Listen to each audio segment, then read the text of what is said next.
기도하고 수요 성경 강의 시작하도록 하겠습니다. 거룩하신 하나님 아버지, 오늘 또 수요일 이 귀한 시간을 통하여 또 주의 말씀 앞으로 나오게 하신 거 감사합니다. 우리가 더욱더 이 말씀을 붙들고 또 우리에게 주어진 그 삶의 자리에서 아버지의 뜻대로 순종하며 살아가기를 원하는데 우리는 참으로 연약합니다. 그때마다 성령의 능력을 더하여 주시고 우리 마음 그 중심에서 어떤 상황에서도 하나님의 말씀대로 살아가기를 포기하지 않는 그런 믿음을 우리 모두에게 허락하여 주옵소서. 우리가 예수님의 그 행하신 일들과 또 주님의 그 당시에 있었던 그 상황들을 우리가 또 생각해 보면서 주님이 어떤 길을 걸으셨고 어떤 결정을 내리셨고 어떤 마음으로 그 일들을 하셨는지를 우리가 깨달으며 우리도 주님처럼 살 수 있기를, 주님을 본받기를 소망하오니 저희 이 시간도 함께하여 주셔서 마칠 때까지 온전히 집중하게 하시고 또 그렇게 주님을 닮아가는 밑거름이 될 수 있도록 축복하여 주옵소서. 감사드렸고 거룩하신 예수 그리스도의 이름으로 기도하옵나이다. 아멘. 자, 우리가 지난 한 2주 쉬었다가 우리가 다시 이제 돌아왔는데요. 이제 그 3주 전이죠. 그러니까 우리가 이제 최후의 만찬을 우리가 다루었습니다. 그래서 예수님께서 그 6월절 만찬을 이제 성만찬으로 이렇게 바꿔 주시면서, 그래서 이제 우리는 이제 6월절 만찬을 지키는 것이 아니라 우리는 성만찬을, 이 성찬식을 우리가 행하는 것이죠. 그 성경적인 근거를 가지고요. 그리고 나서 이제 기도하러 겟세마네 동산으로 올라가십니다. 자, 물론 예수님은 이제 사역, 공생의 사역의 후반기부터 제자들에게 계속 말씀하셨습니다. 인자가 붙잡혀서 고난을 받고 죽게 될 것이다라는 이야기를 계속 제자들이 잊을만 하면 계속 하셨습니다. 자, 그럼에도 불구하고 제자들은 그게 별로 들어오지 않았던 것 같아요. 그들은 계속해서 자기 나름대로의 기대가 있었죠. 그래서 예수님이 드디어 이 예루살렘의 그 수많은 사람들의 호산나라는 외침 속에서 예수께서 그 예루살렘에 들어가시는 그 장면을 보면서도 그들은 부푼 꿈을 안고 있었을 겁니다. 드디어 우리 주님이 예루살렘에 들어가시니 이제 무언가 새로운 세상이 펼쳐지겠구나라고 하는, 그리고 이제 그들은 이제 유대인이었기 때문에 그 유대인이라고 하는 그 민족주의적인 어떤 관점에서 그들이 기대하던 또 메시아가 있지 않았습니까? 이제 그런 관점에서 그 이스라엘 중심의 어떤 정치적인 해방을 꿈꿨을 것입니다. 자, 그런데 이제 우리가 오늘 다루게 될 예수님이 겟세마네 동산에서 체포당하시는 장면을 보면 그 예수님이 붙잡히시는 그 장면을 지켜봤던 제자들은 얼마나 충격적이었을까. 그것도 멀쩡한 대낮이 아니죠. 밤 늦은 시간, 거의 새벽에 가까운 시간, 또 뭐 비몽사몽한 시간, 또 제자들은 너무 피곤해서 깨어있지 못했던 그 시간에 갑자기 들이닥치는 이 군인들에 의해서 예수님이 폭력적으로 잡혀가시고, 또 그런 가운데 이들은 이제 다 도망치게 되는 이런 상황에서 제자들은 이 예수님의 이 체포 사건이 참 충격으로 다가올 수밖에 없었을 것입니다. 자, 그러면 이 예수님의 이 체포 사건이 어떤 의미가 있는가, 우리가 오늘 한번 살펴보기를 원하는데요. 자, 서론 부분 제가 한번 읽어보겠습니다. 하나님의 아들이자 인자이신 예수님은 믿는 자들에게 영생을 주기 위해 하나님 아버지께 순종하셔서 고난과 진노의 잔을 마시기로 결정하셨습니다. 예수님은 배반당하시고 거짓 고발과 조롱과 학대와 죽음을 견디셔야 함에도 불구하고 하나님 아버지께서 예언하신 계획을 받아들이셨고 약속된 메시아, 세상의 구원자로서의 사명을 성취하셨습니다.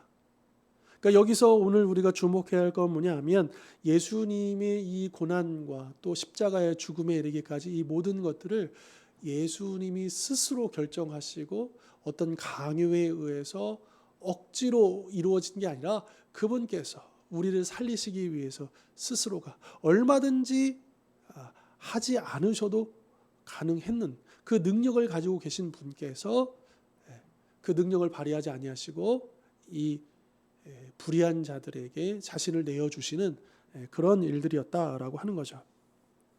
자, 우리 첫 번째 본문 우리 마태복음 26장 36절부터 46절까지 말씀 먼저 한번 보겠습니다. 26장 마태복음 26장 36절로 46절까지 말씀입니다.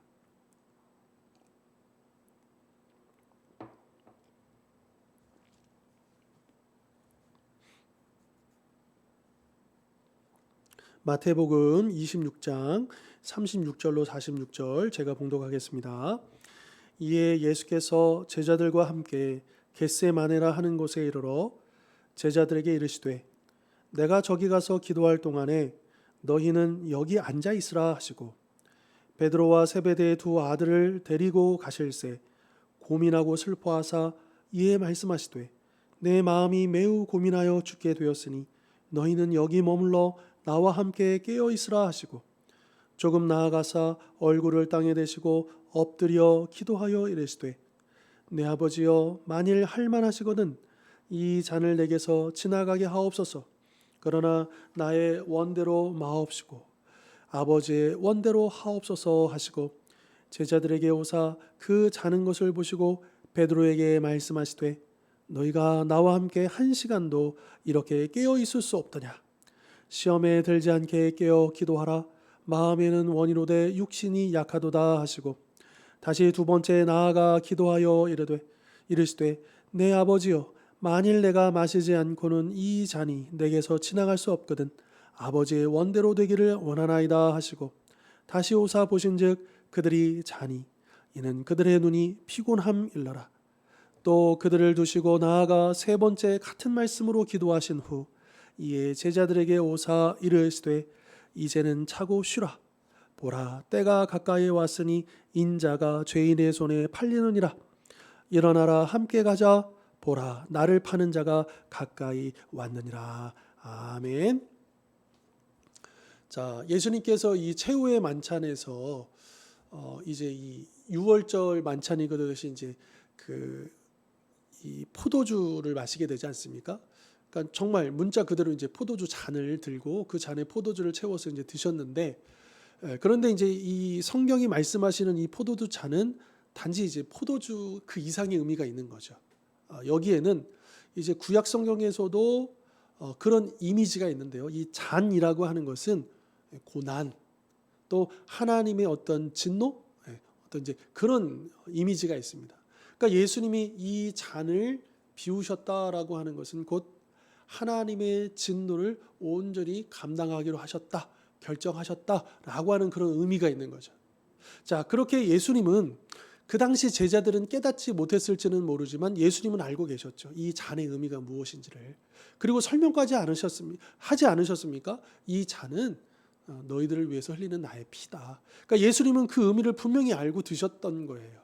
그리고 이제 겟세마네 동산에 올라오셔서 제자들과 함께 기도하시는 장면인 거죠. 자, 분명히 제자들이 함께하고 있습니다. 그런데 우리가 방금 읽었지만 예수님은 홀로 기도하고 계십니다. 참 안타깝게도 이 제자들이 깨어서 주님과 함께 그 의미를 알고 기도하면 참 좋겠는데 그러지 못한 채 예수님은 여전히 그 제자들과 함께 있음에도 불구하고 홀로 기도할 수밖에 없었고요. 또 더군다나 이것은 누가 대신해 줄 수 있는 기도가 아니죠. 또 이 십자가의 이 고난과 죽음은 누가 대신해 줄 수 있는 게 아니죠. 예수님이 오롯이 혼자 감당하셔야 될 그 일이었다라고 하는 것입니다. 그러면서 자신이 그 포도주 잔을 드시면서 결심하셨던 그 뜻을 온전히 이제 순종할 수 있도록 아버지 하나님께 나아가 기도하셨다라고 우리가 볼 수 있는 거죠. 물론 예수님도 기도하실 때 이 잔을 옮기게 해 주십시오라는 그 뜻을 비추십니다. 여기서도 어떤 완전한 하나님이시면서도 완전한 인간이신 그 예수님의 그 면모가 드러나지 않습니까?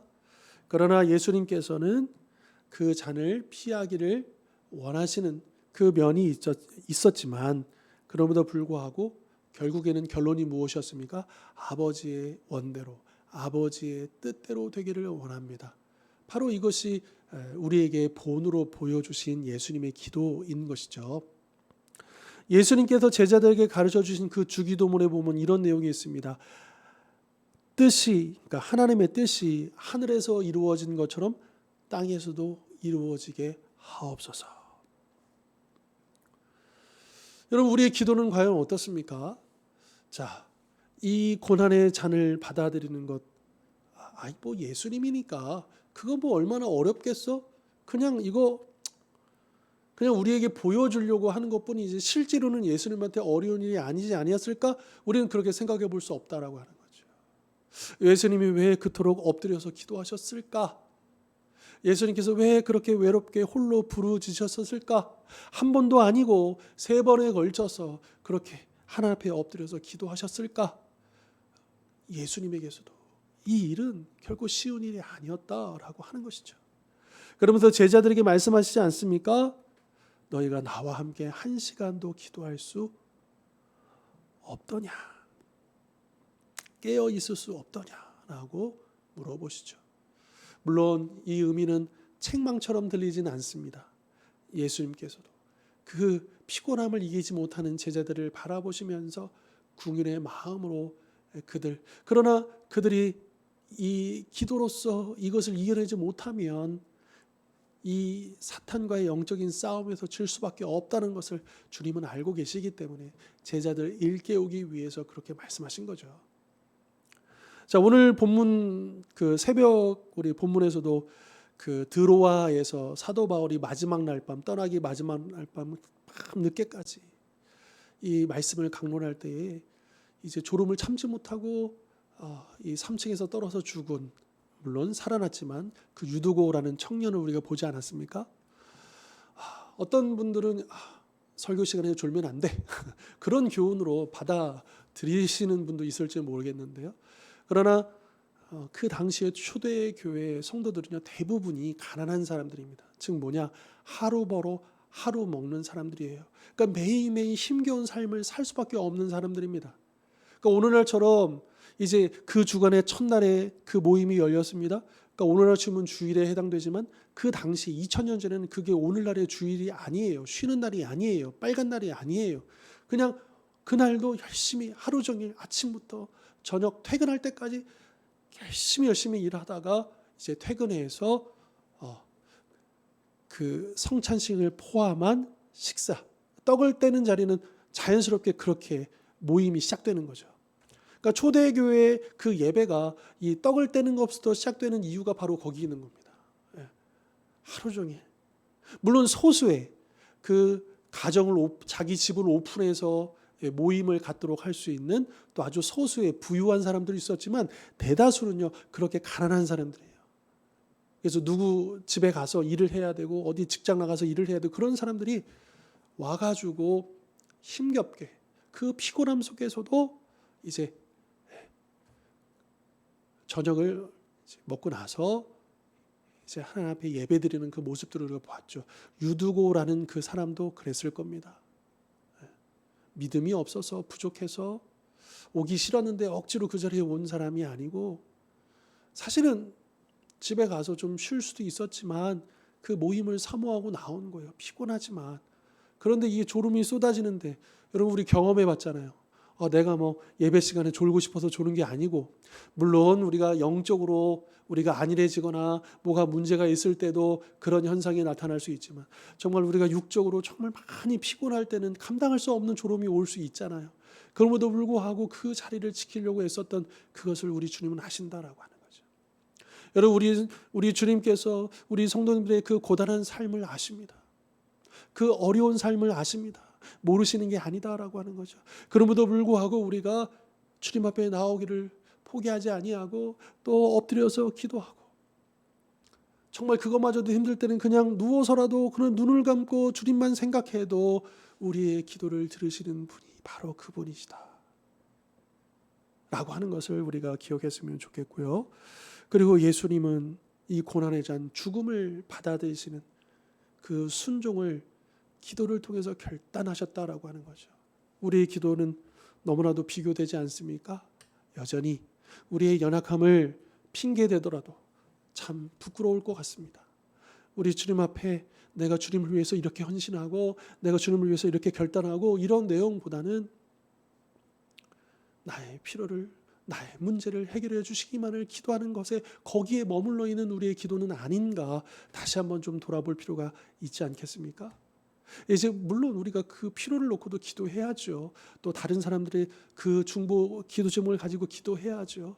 그러나 우리가 한 걸음 더 나아간다면 이제 우리가 주님 앞에 헌신을 다짐하고 또 주님을 위해서 충성하기를 결단하는 그런 기도도 있어야 되지 않겠습니까?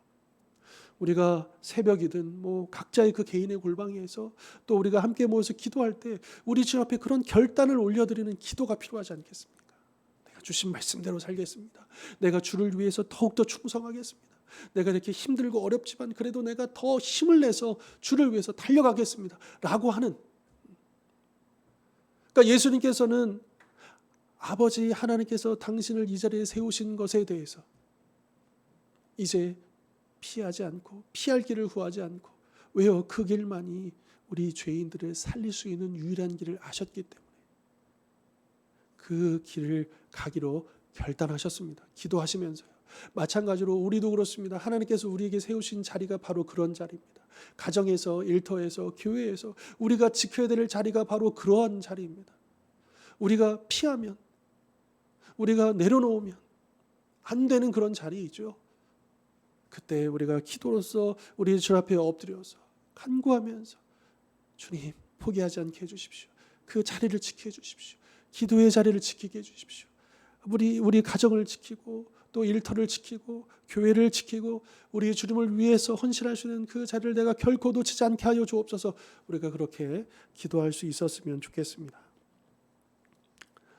자, 이 겟세마네 동산 이 밤에 펼쳐졌던 이야기들은 다양한 어떤 씨름이라고 할까요? 그것들이 벌어집니다. 제자들은 이 졸음과의 씨름이 펼쳐지고 있고 또 예수님은 그렇게 힘겨움 속에서 이 졸음을 이기지 못하는 그 제자들과의 또 씨름도 있었고요. 그러나 역시나 가장 큰 싸움, 큰 씨름은 예수님 자신과의 씨름이었을 것입니다. 그 야복강가에서 야곱이 밤새도록 그 천사와 씨름하면서 그가 밤새도록 그렇게 그 시간을 보냈던 것처럼 예수님도 그러하셨다라고 하는 거죠.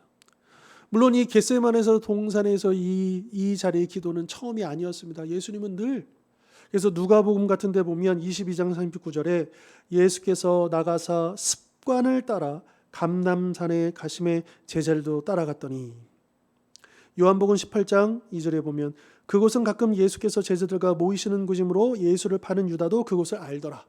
가룟 유다도 알았을 만큼 제자들이 이미 알고 있는 그 장소예요. 늘 기도하시던 그 장소예요. 그래서 그렇게 그날 밤을 맞이하셨지만 그러나 그날의 기도는 지금까지와는 전혀 다른 기도를 올리셔야만 했다라고 하는 것이죠. 자신 앞에 놓여있는 그 잔을 마주하면서 우리 주님은 세 차례에 걸쳐서 기도하시면서 그 잔을 지나가는 게 아니라 마시기로, 그 잔을 피하지 않기로 그렇게 기도하셨다라고 하는 겁니다.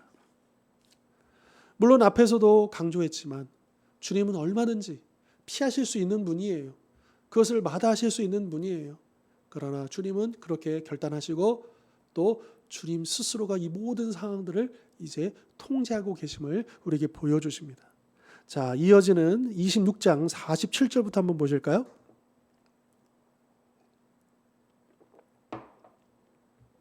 마태복음 26장 47절부터 56절까지 말씀 제가 봉독하겠습니다. 말씀하실 때에 12 중에 하나인 유다가 왔는데 대제사장들과 백성의 장로들에게서 파송된 큰 무리가 칼과 몽치를 가지고 그와 함께 하였더라. 예수를 파는 자가 그들에게 군호를 짜 이르되 내가 입 맞추는 자가 그이니 그를 잡으라 한지라. 곧 예수께 나와 라삐어 안녕하시옵나이까 하고 입을 맞추니 예수께서 이르시되 친구여 내가 무엇을 하려고 왔는지 행하라 하신대 이에 그들이 나와 예수께 손을 대어 잡는지라. 예수와 함께 있던 자 중에 하나가 손을 펴 칼을 빼어 대제사장의 종을 쳐 그 귀를 떨어뜨리니 이에 예수께서 이르시되 내 칼을 도로 칼집에 꽂으라. 칼을 가지는 자는 다 칼로 망하느니라. 너는 내가 내 아버지께 구하여 지금 12군단 더 되는 천사를 보내시게 할 수 없는 줄로 아느냐.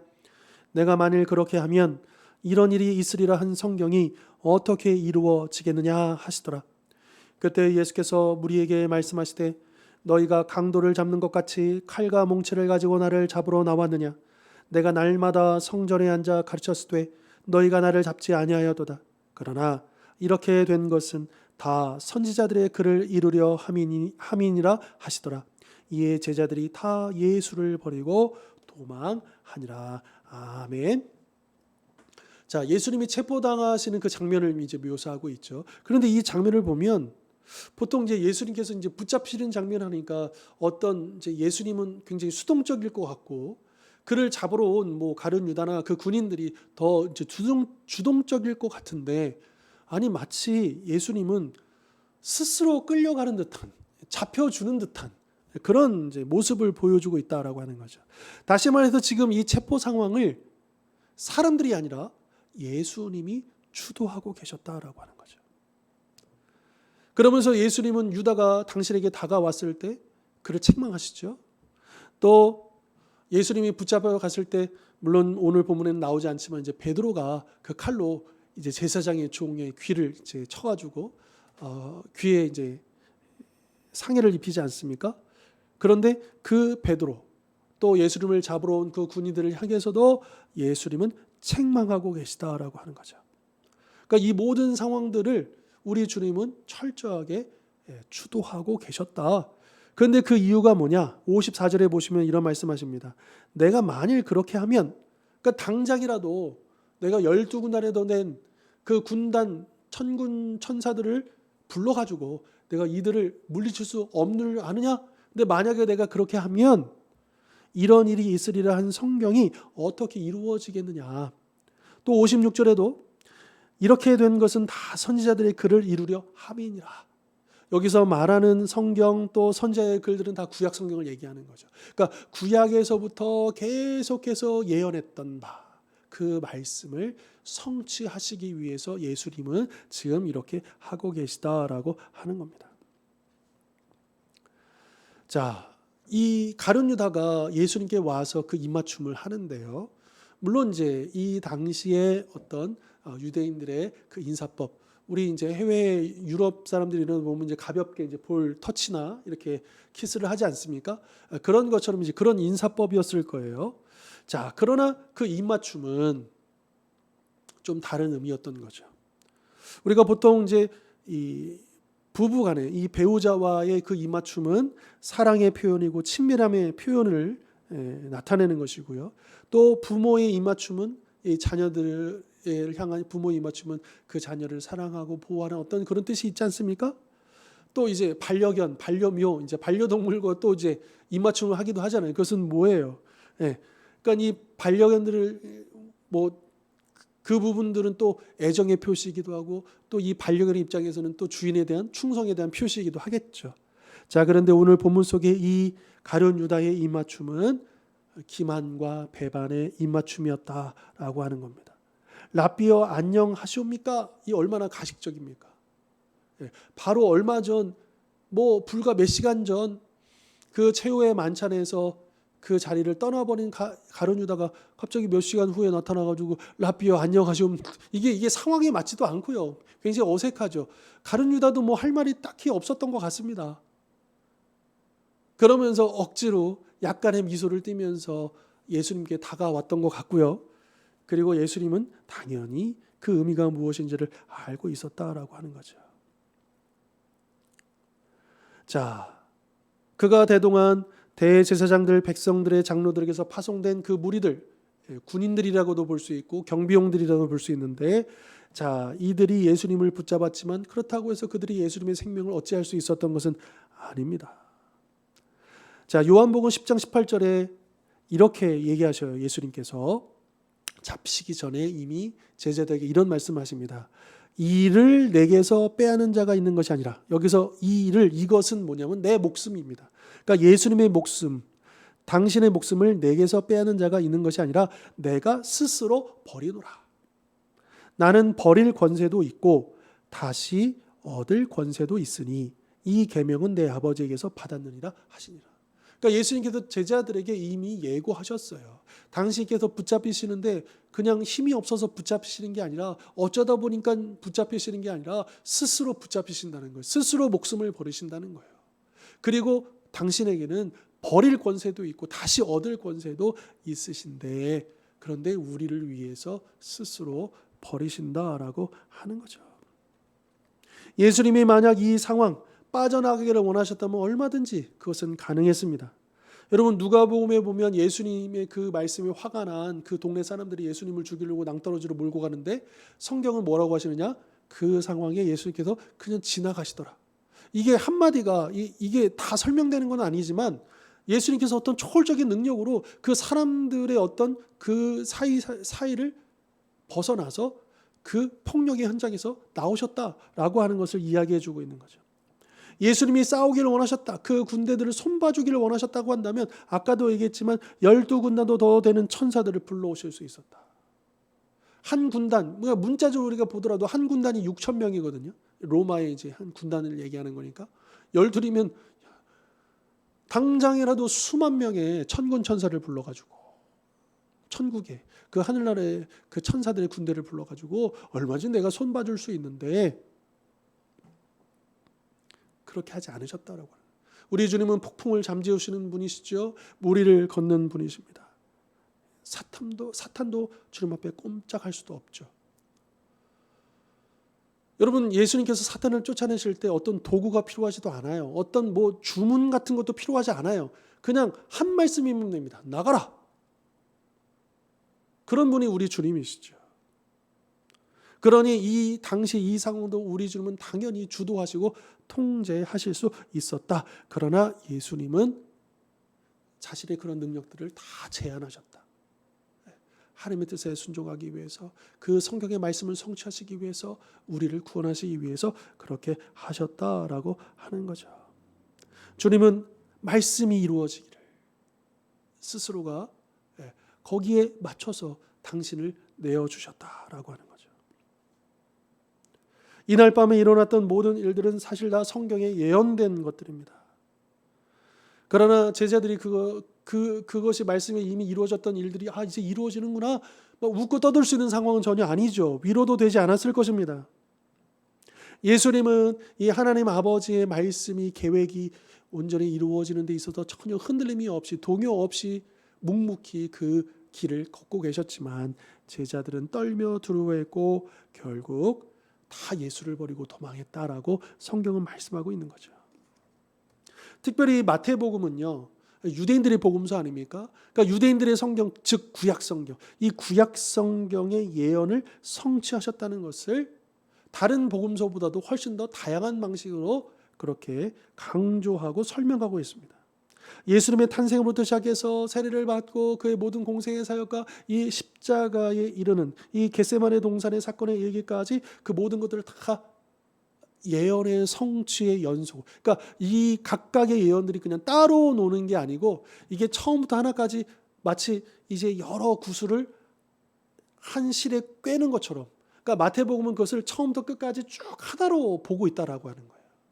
이것이 결코 우연이 아니었고 하나님의 계획이었고 예수님의 계획이었고 예수님께서 이것을 하나하나 보시면서 지금까지 오셨다라고 하는 것을 이야기하고 있는 것이죠. 그러니까 예수님께서 이 땅에 오셔서 행하셨던 모든 말씀과 그 사역들은 다 하나같이 하나님의 말씀 이루시기 위해서 성취하시기 위해서 아버지의 뜻에 순종하기 위함이었다라고 하는 것을 우리에게 말해주고 있다라고 하는 거죠. 자, 이렇게 예수님 끌려가셨습니다. 그 다음 어떻게 되었을까요? 자, 이어지는 말씀 26장 57절부터 보겠습니다.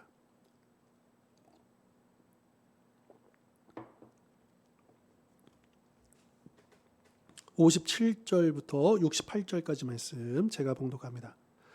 예수를 잡은 자들이 그를 끌고 대제사장 가야바에게로 가니 거기 서기관과 장로들이 모여 있더라. 베드로가 멀찍이 예수를 따라 대제사장의 집 뜰에까지 가서 그 결말을 보려고 안에 들어가 하인들과 함께 앉아 있더라. 대제사장들과 온 공회가 예수를 죽이려고 그를 칠 증거를 찾으매 거짓 증인이 많이 왔으나 얻지 못하더니 후에 두 사람이 와서 이르되 이 사람의 말이 내가 하나님의 성전을 헐고 사흘 동안에 지을 수 있다 하더라 하니 대제사장이 일어서서 예수께 묻되 아무 대답도 없느냐 이 사람들이 너를 치는 증거 어떠하냐 하되 예수께서 침묵하시거늘 대제사장이 이르시되 내가 너로 살아계신 하나님께 맹세하게 하노니 내가 하나님의 아들 그리스도인지 우리에게 말하라. 예수께서 이르시되 내가 말하였느니라. 그러나 내가 너에게 이르노니 이후에 인자가 권능의 우편에 앉아 있는 것과 하늘 구름을 타고 오는 것을 너희가 보리라 하시니 이에 대제사장이 자기 옷을 찢으며 이르되 그가 신성 모독하는 말을 하였으니 어찌 더 증인을 요구하리요. 보라 너희가 지금 이 신성 모독하는 말을 들었도다. 너희 생각은 어떠하냐 대답하여 이르되 그는 사형에 해당하니라 하고 이에 예수의 얼굴에 침뱉으며 주먹으로 치고 어떤 사람은 손바닥으로 때리며 이르되 그리스도야 우리에게 선지자 노릇을 하라. 너를 친 자가 누구냐 하더라. 아멘. 자, 예수를 이제 잡은 자들이요, 예수님을 체포한 자들이 이제 그들의 주인인 이제 대제사장의 집에 데리고 오죠. 그렇게 급하게 밤중에 불법적인 사내린 공회가 열려지게 됩니다. 재판이 열려지게 되는 거죠. 자, 그런데 이 산헤드린도 나름대로 준비를 했겠죠. 그래서 예수님을 그래도 그들도요 어떤 공식적인 뭔가 필요한 거예요. 형식적으로나마 뭐가 필요한 거예요. 절차가 필요한 거예요. 이 절차상의 어떤 뭔가 합리성이 갖춰지지 않으면 그들이 하는 일들이 인정받을 수 없기 때문에 이제 이런 일들을 하는 거죠. 물론 이 대제사장 마음 같아서는 그냥 당장이라도 어떻게 하고 싶지만 그들의 체면도 있고 그들의 어떤 위치상 어떤 절차가 필요했던 거죠. 자, 그런데 이 대제사장들 또 장로들 이 산헤드린 이 지도자들이 참 당황하게 됩니다. 왜냐하면 자기 나름대로 여러 증인들을 데려왔는데 사실 그 증인들이 하는 말들은 거짓말이죠. 거짓 고소입니다. 그러니까 이 말이 맞지가 않는 거예요. 그러니까 자기네들이 봐도 이거는 고소거리가 될 수가 없는 거죠. 자, 그러는 사이 예수님은 침묵하십니다. 그러니까 이 종교 지도자들은 이 정도의 분위기가 되고 재판이 벌리고 하면 예수님도 뭐 어떤 그런 기세에 눌려서 뭔가 좀 그런 태도를 보일 줄 알았는데 예수님은 너무나도 평안하게 묵묵하게 그렇게 침묵하시면서 그들의 그 거짓 고발들을 듣고 계셨던 거죠. 자, 그러다가 한 건이 나옵니다. 그게 뭐냐? 두 사람이 와서 뭐라고 얘기하냐면 내가 하나님의 성전을 헐고 사흘 동안에 지을 수 있다라고 하는 예수님의 그 말씀을 증거를 하는 거죠. 자, 이거는 거리가 되는 거예요. 자, 이 당시에 성전이라고 하는 것은 단지 그냥 건물로서의 의미만 있는 게 아니라 하나님이 계시는 곳이기 때문에 그러니까 이 성전에 대해서 뭔가 부정적인 이야기를 한 것은 곧 하나님에 대한 모독, 하나님에 대한 위협으로 볼 수가 있다. 그러니까 이거는 충분히 예수님을 고소할 수 있는 거리였던 거죠. 자, 그러면서 이제 이 건수를 잡았으니까 근데 그럼에도 불구하고 아무 말씀도 하지 않으시는 예수님을 향해서 이 대제사장이 이제 위협처럼 얘기하잖아요. 너가 하나님의 아들 그리스도인지 우리에게 말하라. 하나님 앞에서 맹세하라. 만약에 너가 진짜 아니라고 한다면 아니라고 하고 맞다고 한다면 맞다고 하고 그러니까 예수님으로 하여금 이제 궁지에 모는 거죠. 사람들 앞에서 맹세하도록 강요를 하는 것입니다. 자, 그러자 예수님이 말씀하십니다. 너가 말하였느니라. 자, 근데 이거는 좀 듣기에 따른 애매한 거예요. 예수님이 직접적으로 내가 하나님의 아들 그리스도야 이렇게 말씀하신 건 아니고요. 너가 그렇게 말하지 않았느냐 이런 뉘앙스도 있을 수 있는 거예요. 물론 예수님이 그렇게 말하셨다 그런 의도로 말하신 건 아니지만 그 자리에 듣는 사람들에게 있어서는 이게 그러면 예수가 인정을 했다는 거야? 뭐지? 이제 약간의 애매함이 있는 거죠. 자, 그런데 예수님은 거기다가 한마디를 더 하시는데 이게 결정타가 됩니다. 그게 뭐냐? 그 다음에 너가 말하였느니라 라고 하면서 그러나 내가 너희에게 이르노니 이후에 인자가 권능의 우편에 앉아 있는 것과 하늘 구름을 타고 오는 것을 너희가 보리라. 이 말이 결정타가 되는 것이죠. 자, 이 말씀은요, 예수님이 다니엘서의 말씀을 가져와서 얘기하신 거예요. 그러니까 이 예수님의 말씀을 듣는 순간 그 자리에 있었던 사람들은 단번에 이 다니엘서를 떠올렸을 거예요. 자, 어떤 말씀이냐? 다니엘 7장 13절 14절 말씀인데요. 제가 봉독하겠습니다. 한번 잘 들어보십시오. 내가 또 밤 환상 중에 보니, 그러니까 다니엘이 이제 환상 중에 본 거예요. 인자 같은 이가 하늘 구름을 타고 와서 옛적부터 항상 계신 이에게 나아가 그 앞으로 인도되매 그에게 권세와 영광과 나라를 주고 모든 백성과 나라들과 다른 언어를 말하는 모든 자들이 그를 섬기게 하였으니 그의 권세는 소멸되지 아니하는 영원한 권세요 그의 나라는 멸망하지 아니할 것이니라. 아멘. 자, 여기에 인자 같은 이라고 나와 있잖아요. 그러니까 인자는 그냥 문자 그대로 보면 사람의 아들, 사람 같은 사람의 형상을 갖고 있는 자라는 그런 의미이겠지만, 그러나 여기서는 어떤 의미냐? 바로 메시아를 얘기하는 거죠. 그러니까 이 유대인들도 아는 거예요. 이 메시아. 그러니까 예수님이 직접 자기가 메시아라고 주장했다라고 이제 그걸 건수를 잡은 거죠. 그러니까 다시 말해서 예수님은 이 다니엘서에 나와 있는 다니엘이 환상 중에 봤던 그 인자 같은 이가 바로 나다라고 하는 것을 스스로 주장하신 거고요.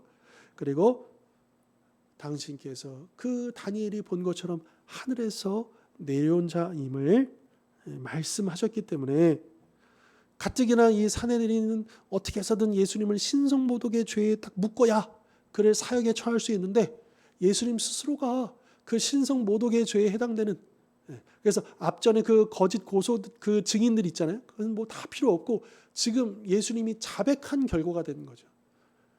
그러니까 그들로 하여금 2배의 고소거리를 예수님이 내어주셨다.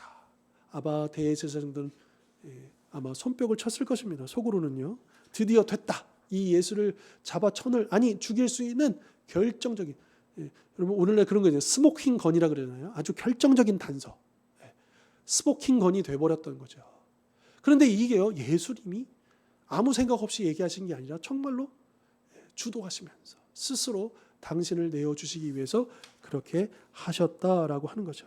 그러면서 역설적이게도 당신이 바로 그 메시아임을 이 자리에서 증거하셨다라고 하는 겁니다. 여러분, 참 안타깝게도 이 대제사장들, 이 종교 지도자들, 유대인들은 그 누구보다도 하나님의 말씀을 사모하고 또 정통하고 잘 아는 사람들이 아닙니까? 그런데 예수님의 그 메시아 되심, 그 진리를 그들은 깨닫지 못했다라고 하는 거죠. 참으로 안타깝게요. 그들 스스로가 종교의 허울을 만들고 전통에 갇혀서 정작 그 메시아를 바라보지 못하는, 진리가 선포됨에도 불구하고 그 진리를 깨닫지 못하는, 그래서 이들은 더 흥이 나가지고 드디어 예수를 잡게 되었다라고 좋아했을지 모르지만 오히려 그것이 그들이 얼마나 죄인인가, 그들이 얼마나 악한 자인가가 드러나고 있지 않습니까?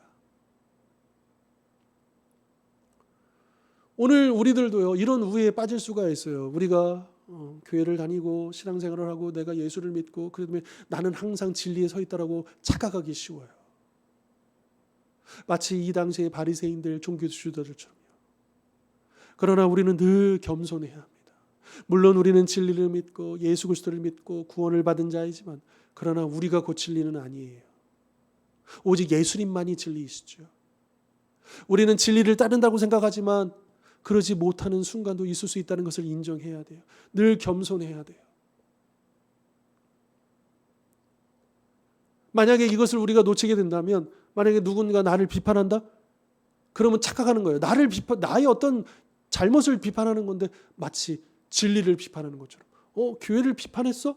그럼 예수님 비판하는 거, 이런 식으로 착각하면 곤란하다라고 하는 거죠.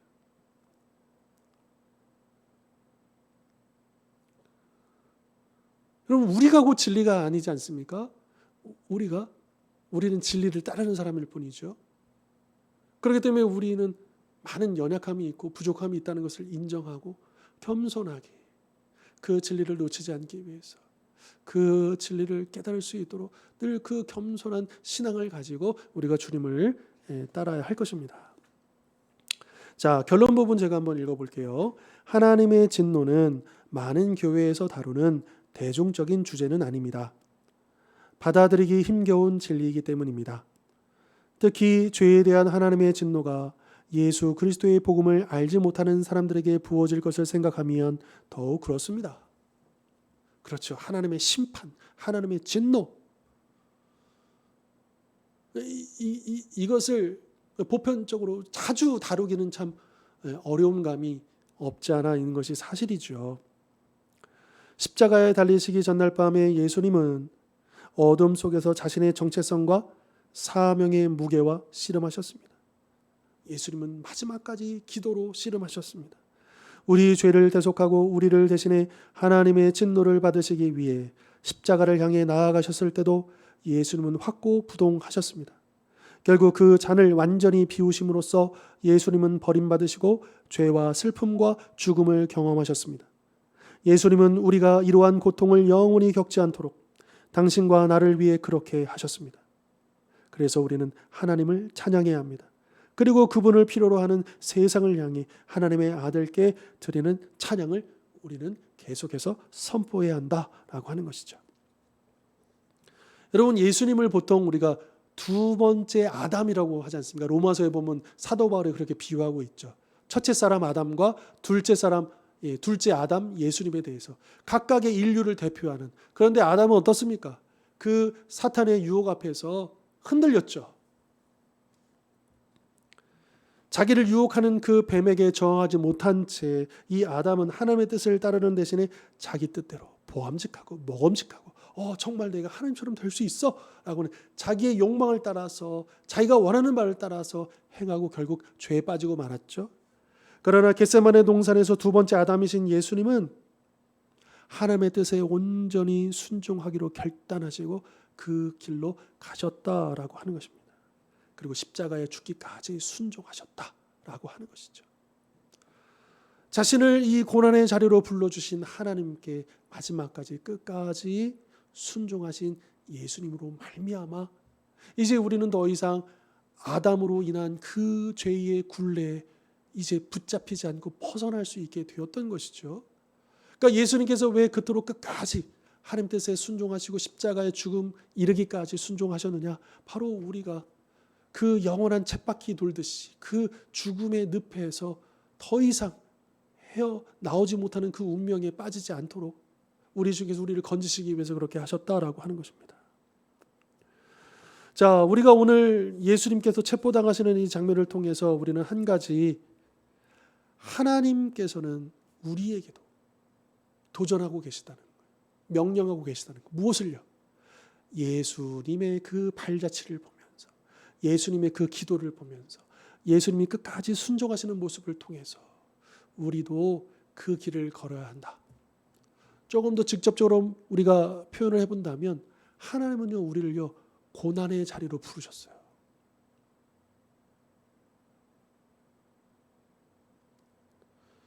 이 땅에서 우리가 예수님을 믿고 그로 인해서 우리는 수많은 축복과 놀라운 은혜를 경험합니다. 그러나 또한 동시에 우리는요 그로 인해서 고난의 자리에 설 수밖에 없어요. 왜요? 이 세상은 우리가 이 하나님 나라와 이 세상 나라는 어떤 중간지대가 있을 수가 없죠. 하나님 나라에서든 세상 나라에서든 둘 중에 하나입니다. 그렇기 때문에 충돌은 불가피하고 또 그 과정에서 우리는 고난받을 수밖에 없는 그런 운명, 그런 부르심에 서게 된다라고 하는 겁니다. 그러니까 우리가 예수님을 믿고 구원받아서 우리가 축복받았다. 한편으로는 우리가 굉장한 축복 맞죠. 감사합니다. 그러나 또 한편은 이제 본격적인 치열한 싸움을 싸우고 그 어려움을 감당해야 할 그 믿음의 경주가 시작되는 것이죠. 지금 우리가 그 경주를 달리고 있지 않습니까? 그래서 신앙생활은 마냥 행복하고 즐겁고 콧노래가 나오는 것만 아닙니다. 그에 못지않게 얼마나 힘들고 어려운지 모릅니다. 우리 육신의 연약함 속에서 또 영적인 연약함 속에서 우리가 이 현실의 삶 속에서 마주하는 수많은 문제들, 또 어려움들, 아픔들, 상처들 그것과 맞서 싸워야 하기 때문에 여러분 우리를 불러주시는 그 자리가 고난의 자리인 것을 우리는 다시 한 번 더 기억해야 합니다. 그리고 그 고난의 자리에서 우리가 어떻게 해야겠는가? 예수님을 본받아야 한다는 거죠. 예수님의 발자취를 따라야 한다는 것이죠. 예수님이 어떻게 하셨습니까? 겟세마네 동산에서 엎드려 기도하셨던, 부르셨던 그 예수님의 기도를 우리가 본받자라고 하는 겁니다. 그리고 우리도 예수님처럼 하나님의 뜻을 온전히 이루기 위해서 하나님이 나를 향한 그 계획, 나를 통해서 원하시는 바 그것을 이루어지도록 우리 스스로를 온전히 내어드리고 그래서 나를 통해서 그 뜻이 이루어지기를. 그 뜻 가운데는 이제 우리의 가족 구원들도 있고요. 또 내가 알고 있는 그 영혼 구원도 있을 것이고요. 결국에는 하나님께서 그 영혼을 살리시고 깨우시고 이끄시기 위해서 나를 세우시고 또 이를 위해서 내가 기꺼이 그 고난을 내가 어떤 고난을 감수하더라도 그 영혼이 구원받을 수 있다면 주께로 돌아올 수 있다면 여러분 이렇게 생각해 보면 우리가 이 고난의 자리를 피하기보다는 이 고난의 자리를 지키고 가정을 지키고 일터를 지키고 교회를 지키기를 결단할 수 있지 않겠습니까? 오늘 주신 말씀처럼 예수님께서 그 겟세마네 동산에서 기도하시고 체포당하시는 그 모든 고난의 잔을 받으셨던 것처럼 오늘 우리들도 각자 세움받은 그 자리에서 하나님이 허락하신 그 고난의 잔을 피하기보다는 아버지의 원대로 되기를 원합니다.